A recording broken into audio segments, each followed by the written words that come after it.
अस्सलामुअलैकुम and welcome to sports flow. Pakistan और New Zealand खेल रहे हैं अपने सीरीज़ का दूसरा ODI match in Pindi and जल्दी से मैं आपको टॉस अपडेट दे दूँ। इसमें Pakistan won the toss and decided to bowl first. Of course toss important होती है, इस पर आगे जाके हम बात करेंगे। एंड उसके साथ पाकिस्तान ने की 3 changes surprisingly. So let's tell you about the changes. Ehsan Ullah कर रहे हैं जी अपना डेब्यू आज। अब्दुल्ला शफीक एंड उसामा मीर टीम में शामिल हो गए हैं एंड शादाब शाहीन और शान मसूद आज का मैच नहीं खेल रहे। हमारे एक्सपर्ट्स भी हमें अपडेट देंगे, but that's Shaheen Shah Afridi giving his debut cap to Ehsan Ullah. ये लेट्स सी एहसान उल्लाह आज के मैच में कैसा परफॉर्म करते हैं। स्कोर अपडेट भी मेरे सामने है 38 for 1। अभी चल रहा है 8 over. So that's the match update.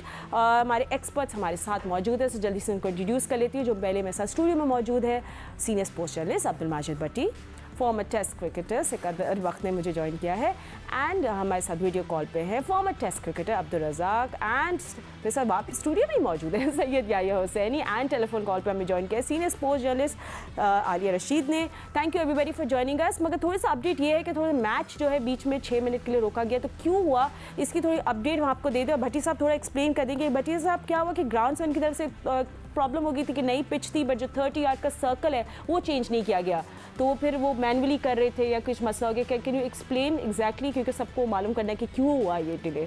देखिए फातिमा, जो पिच होती है उसके अतराफ आपने एक तो बाउंड्री लाइन होती है, एक 30 गज का सर्कल होता है जी। वो जो फील्डर की रिस्ट्रिक्शन उस सर्कल के हिसाब से होती है। तो ये बेसिकली मिस मैनेजमेंट थी। मिस मैनेजमेंट इस लिहाज से कि इंटरनेशनल मैच है, पूरी दुनिया में इसकी कवरेज हो रही है। आईसीसी के जनरल मैनेजर वसीम खान आए हुए हैं, लेकिन जो ग्राउंड स्टाफ था उसने पिच तो तब्दील कर दी, लेकिन वो जो सर्कल पिछले मैच का था उस सर्कल को उन्होंने चेंज नहीं किया। तो मेरे ख्याल में पीसीबी को इसमें देखना चाहिए, क्योंकि जब पहला ओवर गुजर गया उसके बाद अलीम डार को ख्याल आया या अलीम डार को किसी ने निशानदेही करवाई कि भाई ये तो पिछले मैच के सर्कल से ही मैच शुरू कर दिया गया है, तो वो सर्कल जो था उसको फिर दोबारा से चेंज किया। तो मेरा ख्याल में ये छोटी छोटी चीज़ें हैं, लेकिन जब इंटरनेशनल मैचेस हो रहे होते हैं तो पीसीबी को इन चीज़ों को देखना चाहिए, क्योंकि पीसीबी का इतना बड़ा सेटअप है कि जहां मैच होता है पूरा कज़ाफ़ी स्टेडियम का हेडक्वार्टर उठ के उस सेंटर पे आ जाता है। हर बंदे के पास अलग गाड़ी होती है, 5 स्टार होटलों में रह रहे होते हैं, लेकिन इस किस्म की मिस मैनेजमेंट मेरा ख्याल जो भी जिम्मेदार है होना नहीं चाहिए। जी बिल्कुल। मैं इस पर बात करना चाहता हूँ। पीसीबी की बिल्कुल कोई गलती नहीं है। माजिद भट्टी साहब, आई एम वेरी सॉरी, आप बुरा ना बनाइएगा। ये सिर्फ और सिर्फ अंपायर और मैच रेफरी की है। हर इंटरनेशनल मैच से पहले एक दिन पहले वो आते हैं, पूरा नापते हैं। ये अंपायर्स और मैच रेफरी का काम होता है, ग्राउंड्समैन का भी काम नहीं होता। वो आकर मेरे सामने 10,000 दफ़ा मैं देख चुका हूँ कि वो नापते हैं और सर्कल बनाते हैं और वो एक एक चीज़ को देखते हैं। This is their job, not PCB job. नहीं, लेकिन इसमें देखिए क्रिस ब्रॉड जो मैच रेफरी है तो उसकी गलती हो गई ना। वो तो पिछले 30 साल से मैच रेफरी है, दुनिया में सबसे ज्यादा इंटरनेशनल मैच खिलाए हुए। His fault. तो मतलब आपको लगता है एसओपीज बेसिकली फॉलो नहीं होते? एसओपीज फॉलो होते हैं, इसमें पीसीबी का कोई अमल दखल नहीं होता। वो पिच बना के, इसका मतलब कल ग्राउंड में फिर अंपायर्स और मैच रेफरी उन्होंने चेक नहीं किया। उन्होंने चेक नहीं किया, आए होंगे। उनकी ये ड्यूटी होती है कि एक दिन पहले मैच से आकर खड़े हों और वो आके चेक करते हैं। मैंने हमेशा देखा जब मैं टीम के साथ था, वो आके देखते हैं, अपने साथ मेजरिंग टेप लाते हैं, सर्कल को चेक करते हैं, सर्कल को देखते हैं, बाउंड्री देखते हैं, पिच को देखते हैं, everything. They even measure the crease को देखते हैं, नापते हैं। ये भी तो क्रीज के बाद ये भी तो हो सकता है कि कल अंपायरों ने कहा हो कि वो ग्राउंड स्टाफ ने कहा हो कि पिछली पिच पर ही मैच होगा, आज सुबह उन्होंने ज़हन चेंज किया। I don't know that. Whatever it is, वो आके क्रीज नापते हैं। क्रीज के बाद 4 फुट का जो एक एरिया होता है जो डेंजर एरिया, तो उस पर मार्क लगाते हैं। This is all done by the referee and the match मतलब match umpires and the referee. ठीक है, so someone will be answerable. Okay, someone will be answerable for this. और आज I think मैच रिपोर्ट में जो होगी उसमें ये बात सामने आएगी, बैकग्राउंड होगा चेक कि क्या गलती हुई। बट मूविंग ऑन, चेंजेस की भी बात करेंगे पाकिस्तान टीम की, और रज़ाक भी हमारे साथ मौजूद है। रज़ाक, हम लोग कल बात कर रहे थे कि चेंजेस होनी चाहिए नहीं होनी चाहिए। हम लोग ने तो ये सोचा था चेंजेस बिल्कुल भी नहीं करेगा पाकिस्तान टीम, बट 3 चेंजेस काफ़ी डेयरिंग। मुझे जहाँ तक लग रहा है कि शाहीन फिट नहीं है। देखो, मैं सेलेक्टर था, रज़ाक साहब आप कह रहे थे ना, वो डायरेक्टर भी बना दिया आपने, मुझे पता नहीं सेलेक्टर भी। ये देखें वही 3 चेंजेस। मैं तो प्रेजेंटर हूँ ना, मैं उनसे पूछ लेती हूँ। मैं उनको याद दिला रहा हूँ।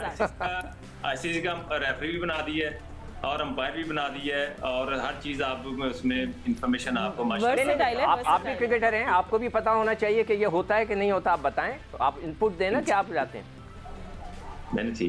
ठीक है रज़ाक, अब चेंजेस की बात करें। अब्दुल्ला शफीक आ रहे हैं, happy to see him come in, but बहुत सारे लोग अब आपको पता है शुरू हो गए कि शान मसूद को क्यों ड्रॉप किया, उसका पहले ही उनका कॉन्फिडेंस शैटर्ड हुआ था, अब तो और ज़्यादा हो जाएगा। सो आपकी क्या टेक है चेंजेस के बारे में? It's just the second one day match.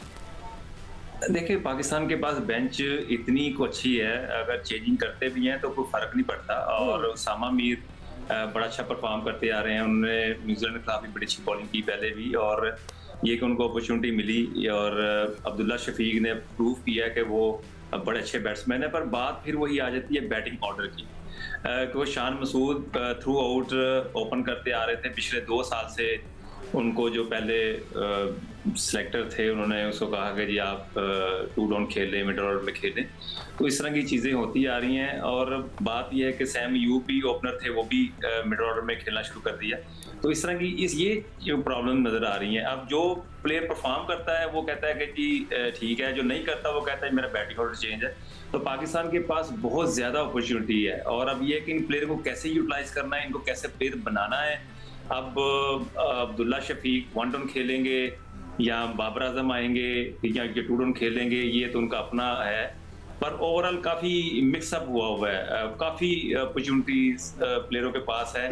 पर ओपनर जो हैं वो हमारे पास अब जो मैनेजमेंट का डिसीजन होता है अपने हिसाब से ले रहे हैं। ठीक है, एक अपडेट भी दे दें। हाँ जी, शान मसूद का जो मसला हुआ था ना, न्यूजीलैंड जब पिछली बार वनडे खेलने आई तो वो अब्दुल रज़ाक की सिलेक्शन कमेटी ही थी जब वाइस कैप्टन बने, और उन्होंने पहले 2 मैचेस में उनको ड्रॉप किया।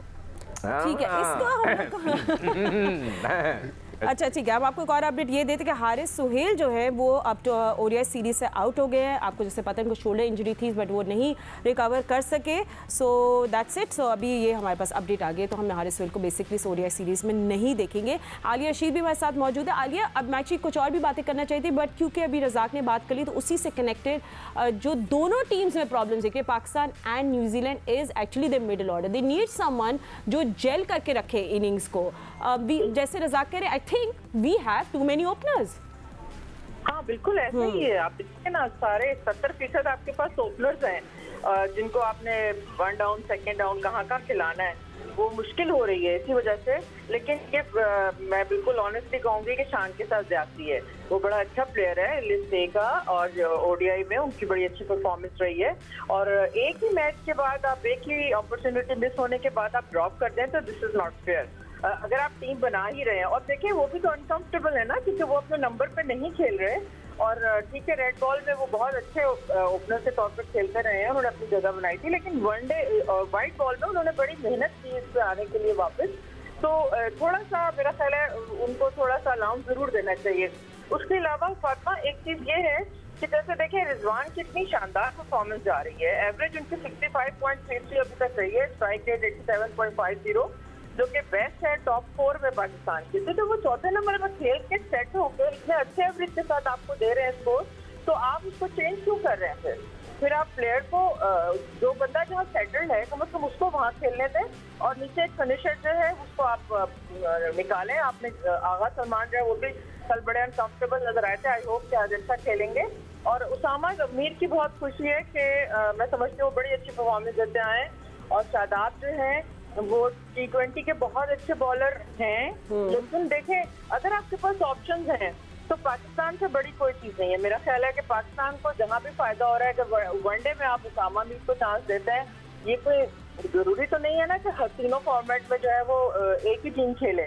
तो ये अच्छा चेंज है, एटलीस्ट बहुत अच्छा चेंज। ठीक है आलिया, हम और भी आगे बात करेंगे और एहसानुल्लाह के डेब्यू की बात करेंगे, बट थोड़ा सा आपको ये बताएं कि स्कोर की अपडेट साथ साथ देती है। 55 for 1 न्यूजीलैंड बैटिंग फर्स्ट, और हारिस विल को मिला, सही नाम नहीं लिया मैंने, हारिस रऊफ को मिला ब्रेक थ्रू, जिन्हें विल यंग को आउट किया। विल यंग लास्ट मैच में इज क्वाइट डेंजरस, 86 रन उन्होंने बनाए थे, उनको चलता किया हारिस रऊफ ने। एंड बेस्ट को वो विकेट भी हम लोग दिखाएंगे। He try to draw outside the edge, और रिजवान ने उनका काम किया पूरा। ठीक है, can we show that wicket? ठीक है, विल यंग जो चलता किया हारिस रऊफ ने एंड यू नो बाकी काम of course behind the stumps it was Mohammad Rizwan and there is a breakthrough Pakistan got. अभी 57 for 1 पे न्यूजीलैंड है। लेट्स सी उनके कौन से बैटर जो एक अच्छा टोन लगा देते हैं, बिकॉज अभी आपको पता है कि batting second looks easier end of course due factor भी है। याया हमारे साथ मौजूद है। याया बहुत सारी हमारी होप्स एहसानुल्लाह के साथ भी हैं, बिकॉज हम लोग चाहते हैं कि वो अभी इसी में अच्छा वार्म अप करें, उनकी लाइन लेंथ भी सही हो जाए and you know he makes it big because उनको अब अपॉर्चुनिटी मिली है to show his skill. Fatima, अभी शुरू में आप एक बात कर रही थी, मैं सिर्फ उस पर एक क्लैरिफिकेशन देना चाहता हूँ। माजिद भट्टी साहब ने जो कहा कि पाकिस्तान क्रिकेट बोर्ड की बिल्कुल जिम्मेदारी है, क्योंकि पाकिस्तान क्रिकेट बोर्ड इसका होस्ट है, लेकिन टेक्निकली सिकंदर बख्श साहब बिल्कुल बजा फरमा रहे हैं, लेकिन रिस्पॉन्सिबल कौन है? इस मैच के फील्ड अंपायर राशिद रियाज और अलीम डार साहब हैं, और टीवी अंपायर जो है वो एहसन रज़ा हैं। आसिफ याकूब इस मैच के 4th अंपायर हैं, और ये सारी रिस्पॉन्सिबिलिटी, ये नालायकी है कि ये जो हुआ है दायरे का मसला, ये आसिफ याकूब साहब जो कि इस मैच के 4th अंपायर हैं, ये उनकी रिस्पॉन्सिबिलिटी है कि मैच से पहले और मैच के दौरान जो बाहर चीज़ें हो रही हैं, ये सारी चीज़ों पर नज़र रखना उनका काम था।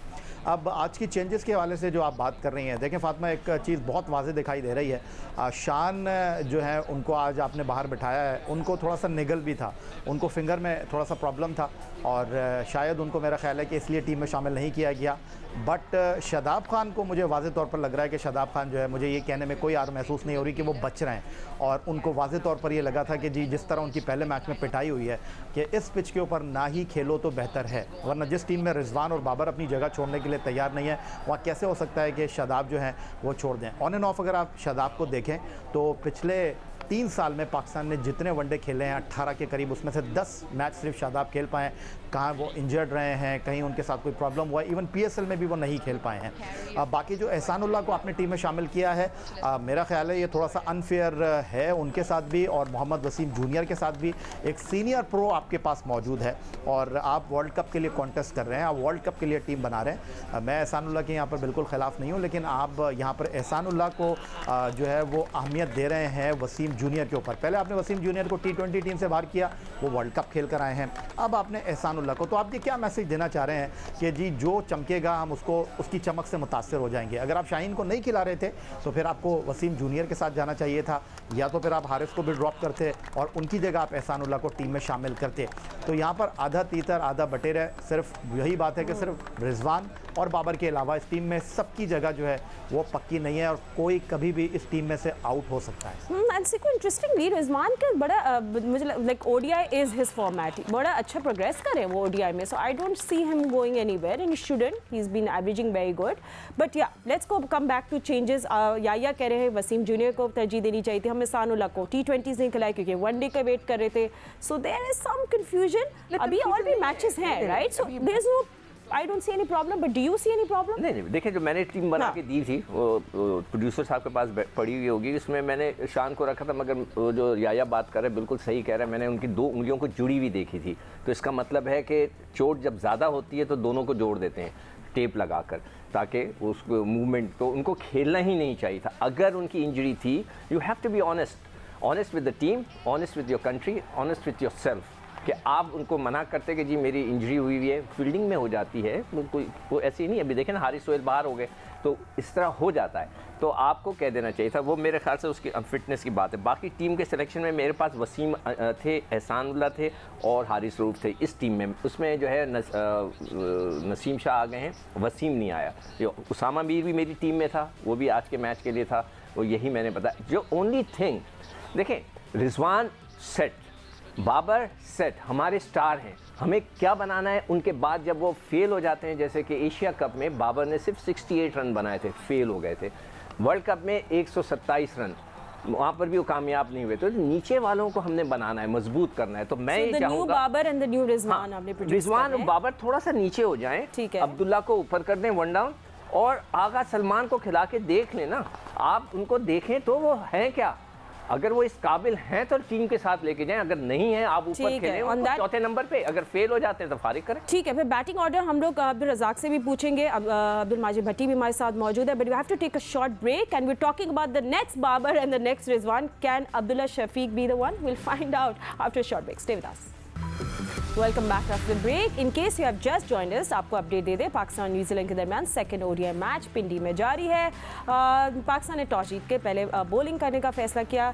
New Zealand are 82 for 1, early breakthrough मिला हारिस रऊफ को। बट लेट्स सी कि अब न्यूजीलैंड कितना स्कोर माइंड में रखे। अब्दुल रज़ाक भी हमारे साथ मौजूद है, with other analyst as well. Razzaq, आपको क्या लगता है अब? It's a good start for New Zealand, good at 82 for 1, 15th over चल रहा है। So what do you see today? Conditions देखते हैं। हाँ, ओवरऑल देखा जाए न्यूजीलैंड हमेशा पहले 1-2 मैचों में स्ट्रगल करती है, और जिस तरह के पिछले मैच में इन्होंने बड़ा अच्छा स्टार्ट किया और पिच के मुताबिक रन थोड़े कम थे और प्रेशर वाला रन नहीं थे जितने उनको करने चाहिए थे। हो सकता है कि अभी थोड़ा सा उनको अवेयरनेस आई हो गए, हमें 5 इन और 6 इन ओवर हमने जाना है, फिर जाके हम जो है 350 या 350 कर सकते हैं। ये वैसी पिच है। और देखिए पाकिस्तान भी टॉस जीत के इसलिए बॉलिंग कर रहा है कि उसको पता है कि यहाँ पे चेजिंग आसान है, और न्यूजीलैंड के पास बैटिंग इनकी बहुत स्ट्रॉन्ग है और इनको थोड़ा सा पॉजिटिव खेलना पड़ेगा। थोड़ा सा ऐसे लग रहा है पैनिक होकर खेल रहे हैं, मुंह में बॉलें भी मिल रही हैं तो वो उसको सही तरह यूटिलाइज नहीं कर रहे। और चैपमैन का स्कोर करना बड़ा जरूरी है कि जब वो स्कोर करेगा तो डेफिनेटली ये 300 से ऊपर रन स्कोर करेंगे, और इसके लिए पाकिस्तान को ट्रबल हो सकती है इस मैच में। And you know, Ali, of course, जिस तरह रज़ाक कह रहे हैं, बैटिंग सेकंड इस पिच में always looks easy under the lights, और फिर ड्यू फैक्टर भी होता है। बट न्यूजीलैंड ने भी आपको पता है, they just let go of themselves, मतलब उन्हें पाकिस्तान को बहुत चांसेस दिए थे second time around, but now they will also come up with a plan. What do you think is ऐसा टोटल जिसमें पाकिस्तान को मुश्किलात हो सकती हैं? 300 प्लस पे फातिमा डेफिनेटली पाकिस्तान फंसता है। 300 का हिस्सा कुछ ऐसा है जो कि साइकोलॉजिकली एक इम्पैक्ट होता है उसका। मगर देखें, जो बात मैं शेयर करना चाह रही थी फातिमा, कि जो पिछला मैच था उसमें जो न्यूजीलैंड ने 28 बाउंड्रीज लगाई, उसमें से 22 जो थी वो फुल लेंथ बॉल पे आई, जो कि जिनको उन्होंने आसानी से खेला। तो इस पिच पे डेफिनेटली हार्ड लेंथ जो है वो एक की है, और अच्छा बॉलर वही होता है जो रिपीटेटिव अपनी अच्छी बॉल्स को दोबारा खिलाता है। तो हमारे चूंकि इस वक्त हमारी बॉलिंग हो रही है और हमारे बॉलर्स ने जो मिस्टेक की होंगी राइट एरियाज में बॉल ना फेंक के पिछले मैच में, एंड में जाके हमने कंट्रोल किया था 15 ओवर के बाद। तो आई होप कि पाकिस्तान अब यहाँ भी इसको कंट्रोल करने की कोशिश करेगा, और मैक्सिमम यही चाहेंगे कि कम से कम स्कोर हो और उसके अंदर आउट कर लें। लेकिन 300 अगर हो जाता है तो फिर थोड़ी पाकिस्तान को मुश्किल होती है। अगर से इतनी अच्छी और इतनी आसान बैटिंग पिच है, और जिस तरह फखर और इमाम खेले हैं तो वो तो मजा ही आ गया। तो पार्टनरशिप की अहमियत को हमेशा समझना होगा। जितनी बड़ी आप पार्टनरशिप लगाएंगे डेफिनेटली उतना आपको आसान हो जाएगा टीम का विन के लिए। एब्सोल्युटली। और भट्टी साहब, हम लोगों ने देखा लास्ट मैच में जैसे न्यूजीलैंड ने शुरू की थी, नहीं मुझे तो लग रहा था कि ये लोग 340 तक जाने वाले। सो गुड, लास्ट 10 ओवर्स में everything went wrong. Pakistan also while chasing, हम लोग मिडिल ओवर्स में स्लो हो गए थे जब हमें थोड़ा सा डर लग रहा था कि फंस ना जाए मैच। नसीम शाह ने जो आखिरी 4 ओवर्स का स्पेल करवाया, वहाँ से काफ़ी पाकिस्तान ने रन रोके, वरना तो 320-325 रन बन रहे थे। लेकिन हम देखें, हमने इस सीरीज़ में बहुत सारे प्रोग्रामों में बहुत सारी चीज़ें डिस्कस कर ली। एक दिन एक बात याया ने की थी, उसके बाद उस पर किसी ने ज़्यादा बात नहीं की। पाकिस्तान को इस सीरीज़ में न्यूजीलैंड के प्लेयर्स, उनकी टीम तो मुश्किल डाल रहे हैं, लेकिन सकलैन मुश्ताक का उस डगआउट में बैठना, ड्रेसिंग रूम में बैठना, वो पिछले 16 महीने पाकिस्तान टीम के हेड कोच थे। अब अचानक पाकिस्तान का हेड कोच जो जनवरी में पाकिस्तान के ड्रेसिंग रूम में बैठा हुआ था, अब वो बैठ रहा है न्यूजीलैंड के ड्रेसिंग रूम में। तो पाकिस्तान का जो माइंडसेट है, पाकिस्तान की जो प्लानिंग है, मेरे ख्याल में वो डेंट डाल रहा है सकलैन मुश्ताक का वहाँ होना।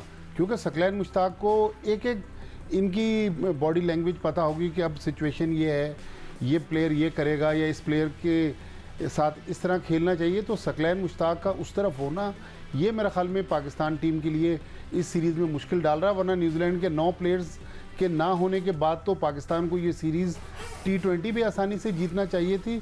वनडे में तो चले एक मैच पाकिस्तान ने जीत लिया, वनडे में भी मेरे ख्याल पाकिस्तान को मुश्किल होनी नहीं चाहिए। अच्छा, यानी आपको लग रहा है कि वनडे में मुश्किलात होंगी पाकिस्तान टीम को? देखो तो पाकिस्तान टीम स्टार्ट अच्छा लेती है, लेकिन उसके बाद फिर सामने वाली टीम जो है वो डोमिनेट करती है। इस साल जनवरी में जब 3 एक रोज़ा मैच खेलने के लिए न्यूजीलैंड की टीम पाकिस्तान आई थी, तो पहला मैच पाकिस्तान जीता था और अगले 2 मैच जो है वो न्यूजीलैंड की टीम जीतकर सीरीज़ अपने नाम करने में कामयाब हो गई थी। लेकिन माजिद भट्टी साहब ने ये जो बात की, कल मैं सिकंदर बख्श साहब से ये बात कर रहा था, प्रोफेशनली तो इसमें कोई बात नहीं है कि एक उनको ऑफ़र हुई और उन्होंने जो है उस ऑफ़र को जो है वो कबूल कर लिया, लेकिन एथिकली ये ठीक नहीं है कि जो सकलैन मुश्ताक ने किया है कि खिलाड़ी जो है उसका अगर बोर्ड के साथ मुआहदा है तो वो 6 माह तक कुछ कह नहीं सकता। तो सकलैन मुश्ताक साहब के इस एक्ट के ऊपर तो मैं ये कहूँगा एथिकली ये ठीक नहीं है, लेकिन ये कहना कि सकलैन मुश्ताक साहब हमारी चीज़ों को आइडेंटिफाई कर रहे हैं, अगर वो इतने बड़े कोच होते तो पहली बात यह है कि पाकिस्तान क्रिकेट बोर्ड उनसे जान नहीं छुड़ाता, और दूसरी बात यह है कि अगर वो इतने अच्छे कोच होते तो इस साल जनवरी में हम न्यूजीलैंड के साथ जो है वो वनडे सीरीज़ नहीं हारते। अगर वो इतने अच्छे कोच होते तो हम इंग्लैंड के साथ जो है वो 7 T20 मैचों की सीरीज़ जो है वो 3-4 नहीं हारते। अगर वो इतने अच्छे कोच होते तो हम इंग्लैंड के खिलाफ 3 टेस्ट मैच जो है 3-0 नहीं हारते। खैर ये तो मेरी एक ऑब्जर्वेशन थी। बट जहाँ तक आप इस वनडे सीरीज़ की बात कर रही हैं, देखिए फातिमा, पिछले मैच में जो इमामुल हक और उनके साथ फ़खर ने पाकिस्तान को एक अच्छा स्टार्ट फराम किया था 124 रन का, और ये दोनों तवातुर के साथ पाकिस्तान के लिए इनिंग का आगाज़ कर रहे हैं वनडे क्रिकेट में। लेकिन अगर आप न्यूजीलैंड के बॉलर्स की बॉलिंग देखें तो वो उनके फेवरेट एरियाज़ में बॉल कर रहे थे, ऑफ स्टंप पर वो बॉल नहीं कर रहे थे, लेग साइड पर दोनों बहुत अच्छे हैं, दोनों को उन्होंने वहाँ पर बॉल किया। और जहाँ तक ये बात है कि अगर पाकिस्तान टीम को 300+ के बाद चेस करना है, वाह, पाकिस्तान के पास आईसीसी वनडे रैंकिंग के नंबर 1 बैट्समैन बाबर आजम मौजूद है, पाकिस्तान के टॉप बैटर रिजवान मौजूद हैं, तो चाहे 300 हो, चाहे 325 हो, चाहे 340 हो, पाकिस्तान को तो चेस करना चाहिए।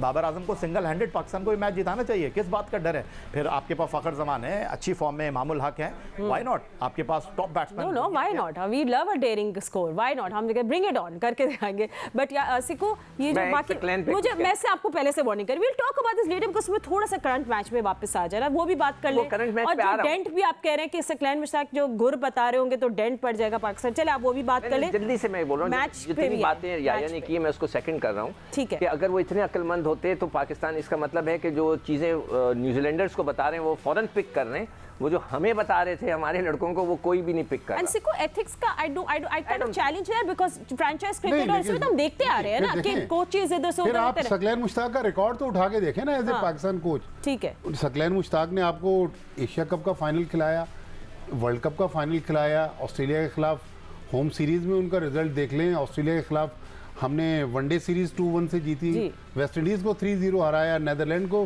3-0 हराया, तो बुरी परफॉर्मेंस नहीं थी उनकी। नहीं, बुरी नहीं थी, मगर आपने अभी बोला ना कि उनको बातें सारी समझ में आ रही है। हमारे can we talk about this in another show because थोड़ा सा मैच है, वाली शो एंड ये कहना चाहता हूं कि अभी मैच की सिचुएशन, मैच की सिचुएशन में चाहे 300 रन बने या 400 रन बने, आप अब्दुल्ला शफीक और सलमान आगा को बाबर और रिजवान से ऊपर भेजें।